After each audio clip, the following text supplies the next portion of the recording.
పిల్లలు శుభోదయం. ఇప్పటి వరకు వచ్చిన పాఠాలను శ్రద్ధగా రాసుకొని చదువుతున్నారు కదూ. ఇప్పుడు మనం అంగూరు పండు అనే పాఠంను గురించి తెలుసుకుందాం.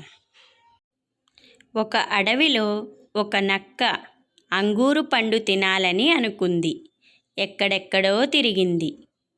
అంటే ఒక అడవిలో ఒక నక్క అంటే ఫాక్స్ అంగూరు పండు అంటే ద్రాక్ష పండు తినాలని అనుకుందట. అనుకొని అది ఎక్కడెక్కడో తిరిగింది. 5-6 తోటలు చూసింది. చివరకు అంగూరు తోటకు పోయింది. అనగా ఎన్నో తోటలు తిరిగి చివరకు ఒక ద్రాక్ష తోటకు వెళ్ళింది. అంగూరులను చూసింది. పండ్ల కోసం ఉరికింది. అంగూరు పండ్లను అందుకుందామని ఎగిరింది. అనగా అంగూరులను చూసింది అంటే ద్రాక్ష పండ్లను చూసింది. చూడగానే పండ్ల కోసం ఆనందంగా ఉరుక్కుంటూ వెళ్ళి ఆ అంగూరు పండ్లను అందుకుందామని ఎగిరింది. ఎంత ఎగిరినా ఒక్క అంగూరు పండు కూడా అందలేదు. పాపం, అంటే ఎంత ప్రయత్నించినా నక్కకు ఒక అంగూరు పండు కూడా అందలేదు. ఏడుపు వచ్చింది. అంగూరు పండు పులుపు అనుకొని వెనుకకు తిరిగింది. అయితే అప్పుడు ఆ నక్క అంగూరు పండ్లు పుల్లగా ఉంటాయిలే, వద్దులే అనుకొని వెనుకకు తిరిగింది. ఇంతలో ఒక ఉడుత అంగూరు పండ్లను కిందకు వేసింది. నక్క ఆ అంగూరు పండ్లను తిన్నది. అంగూరు పండు ఎంతో పసందు అనుకుంటూ ఇంటికి పోయింది. అనగా ఈలోపు బాధపడుతూ వెళ్తున్న నక్కను చూసి ఒక ఉడుత అంగూరు పండ్లను కిందకు వేసిందట. ఆ కిందకు వేసిన అంగూరు పండ్లను తిన్నటువంటి నక్క అంగూరు పండు ఎంతో రుచిగా ఉంది అనుకుంటూ ఇంటికి వెళ్ళిపోయింది. ఇది పాఠం. ఇప్పుడు పాఠం వెనుకాల ఉన్న అభ్యాసాలను చూద్దాం. మొదటి బిట్ వినండి, మాట్లాడండి. అంగూరు పండు కథను సొంత మాటల్లో చెప్పండి. ఇంతకుముందు నేను వివరించాను కదా, అదే విధంగా మీరు కూడా అంగూరు పండు కథను మీ సొంత మాటల్లో చెప్పాలి. తరువాతి ప్రశ్న, అంగూర్లు కాకుండా మీకు ఇంకా ఏ పండ్లంటే ఇష్టం? అంగూరులు కాకుండా మనందరికీ చాలా పండ్లంటే ఇష్టం కదా. ద్రాక్ష, దానిమ్మ, అనాస, యాపిల్ మొదలైన పండ్లు అన్నమాట. పండ్లంటే అందరికీ ఇష్టం. ఏ పండ్లతో ఏమి తయారు చేస్తారు?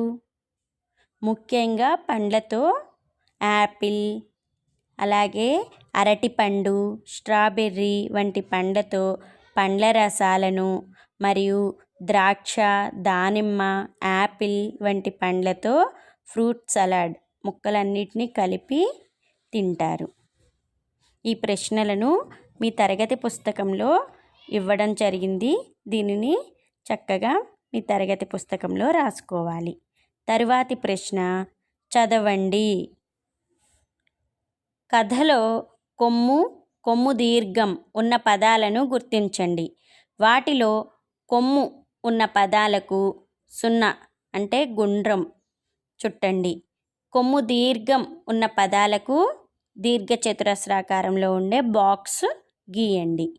అంటే కొమ్ము దీర్ఘం పదాలను మీరు గుర్తించగలరా లేదో చూడాలన్నమాట. దానికోసం మీరు కొమ్ము ఉన్న పదాలకు 0, కొమ్ము దీర్ఘం ఉన్న పదాలకు చతురస్రం గీయండి. తరువాతి ప్రశ్న, కథలో ఈ, ఉ, ఏ, ఐ ఉన్న పదాలను గుర్తించండి. వాటికి దీర్ఘచతురస్రాకారంలోని బాక్స్ గీయండి. తరువాతి ప్రశ్న, బొమ్మలను చూడండి. దాని పక్కనున్న పదాలలో ఏది సరైన పదమో గుర్తించి ఆ పదం కింద గీత గీయండి. మొదటిది చూడండి, చిత్రంలో 5 రూపాయల బిళ్ళ. 5, 5, 5 ఏది కరెక్ట్? చివరిది. అలాగే ఏనుగు, ఏగును, ఏనుగు, ఏనగు. ఏది కరెక్ట్? మధ్యలోని పదం కరెక్ట్ అన్నమాట. దాని కింద గీత గీయాలి. అలాగే మిగిలిన ఎలుక, ఇటుక, ఉడుత చిత్రాలను చూసి వాటికి సరైన పదం కింద మీరు గీత గీయాలి. తరువాతి ప్రశ్న ఈ కింది పదాలను చదవండి. వాటిలో ఈ, ఉ, ఏ, ఐ లను గుర్తించి 0 చుట్టండి. చూడండి, ఇక్కడ కొన్ని పదాలు ఉన్నాయి. వాటిని చూసి జాగ్రత్తగా ఈ, ఉ, ఏ, ఐ అనే అక్షరాలను గుర్తించి నేను పైన చిత్రంలో ఎలా అయితే 0ను చుట్టానో అదేవిధంగా మీరు కూడా 0ను చుట్టాలి. తరువాతి ప్రశ్న కింది పదాలలో గీత గీసిన అక్షరాలలోని తేడాను గుర్తిస్తూ చదవండి. చూడండి, ఇక్కడ ఉన్న పదాలు మొదటి వరుసలో కొమ్ముతో ఉన్న పదాలు, అలాగే తరువాతి వరుసలో కొమ్ము దీర్ఘంతో ఉన్న పదాలు ఇవ్వడం జరిగింది. వాటిని జాగ్రత్తగా గమనిస్తూ చదవాలి. ఎలా చదవాలో నేను కొన్ని చదివి మీకు చెబుతాను. కుండ, కూజ, గుడి, గూడు, రాజు, జూలు, నుదురు, నూరు, చురుకు, చూరు. ఇలా కొమ్ము దీర్ఘంతో ఉన్న పదాలను జాగ్రత్తగా గమనిస్తూ అదే ధ్వని వినిపించేలా జాగ్రత్తగా చదవాలి. మిగిలిన పదాలను మీరు చదువుతారు కదూ. మరి తర్వాత ప్రశ్నను చూద్దాం. రాయండి. ఆ బిట్ గళ్ళలోని అక్షరాలకు పొల్లు, దీర్ఘం, కొమ్ము దీర్ఘం చేర్చి రాయండి. ఇక్కడ గళ్ళలో కొన్ని అక్షరాలు ఉన్నాయి. వాటికి మీరు పొల్లు, దీర్ఘం, కొమ్ము దీర్ఘంతో ఉండేలా గుణింతాలను రాయాలన్నమాట. తర్వాతి ప్రశ్న కింది పదాలలో గీత గీసిన అక్షరానికి కొమ్ము చేర్చి రాయండి. అనగా కింద ఏ అక్షరం కింద అయితే గీత ఉందో దానికి కొమ్ము పెట్టి రాయాలన్నమాట. చూడండి, గా కింద గీత ఉంది. గాకి కొమ్ము పెడితే తాగు. రా క అనే అక్షరాలకు కొమ్ము పెడితే ఉరుకు. ప ఈ మూడింటికి కొమ్మును పెడితే పులుపు. ల రెండింటికి కొమ్ము పెడితే నములు. నెక్స్ట్ ద ల అనే అక్షరాలకి కొమ్ము పెడితే వదులు. నెక్స్ట్ త క అనే అక్షరాలకు కొమ్ము పెడితే ఉతుకు. క ఇందులో త క అనే అక్షరాలకు కొమ్ము పెడితే అతుకు. ల ప అనే అక్షరాలకు కొమ్ము పెడితే కలుపు. ఇలా పదాలు ఏర్పడతాయన్నమాట. జాగ్రత్తగా పైన చూస్తూ తప్పులు లేకుండా రాసుకోవాలి.